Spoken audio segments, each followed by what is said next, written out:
First one flight, then another. More than 400 daily flights have disappeared from CVG over the last 5 years. The multiple blank screens on Delta's departure board were once filled with more than 650 flights a day.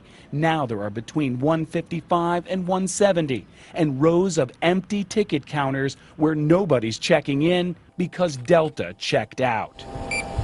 On this flight, the seat next to me is empty, but these days that's unusual. Delta and other airlines are flying 30,000 fewer seats out of CVG than they were just 5 years ago. That's equivalent to the population of Mason vanished. We are still a hub in the Delta system, but Delta obviously has retrenched. John Mock has been running the airport for a little more than a year. He has the job of landing new airlines after Delta took off. With Delta's repositioning, there is no longer the intimidation factor that was once there, which is why all carriers are taking a look at us. There's a lot to look at. The 7,000-acre airport has 4 major runways, including the $250 million 18 right, 36 left that opened the very same month Delta slashed its schedule here by 26%. CVG has 3 terminals, but Terminal 1 saw its last flight in 2007. Today, it's a ghost town. Lonely ticket counters stretch from one end of the terminal to the other. The sign pointing to gates 1 through 9 leads to a solid wall. A dripping faucet, the only sound in this green-tiled terminal that once greeted world travelers. The TV screens and phones are gone along with those passengers. The escalators have been turned off for good, and the baggage carousel is waiting for flights that will never arrive. The vending machines apparently didn't get the news. And notify airline personnel to leave. Terminal 2 houses the non-Delta carriers. Its 8 gates are rarely full. And then there's Terminal 3. We found the once bustling Delta hub practically empty in the middle of a weekday. It's called Terminal 3 even though only 2 terminals are open at CVG. And it's called Concourse B even though it's the only concourse still open in Terminal 3. Concourses A and C have been completely shuttered by Delta. This is a satellite view of Concourse C in 2004.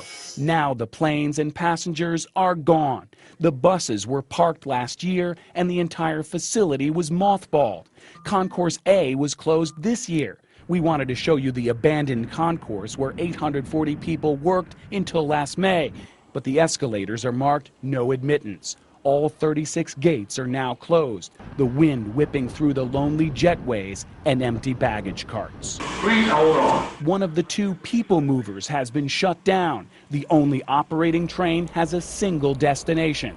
It zooms right past the forgotten Concourse A.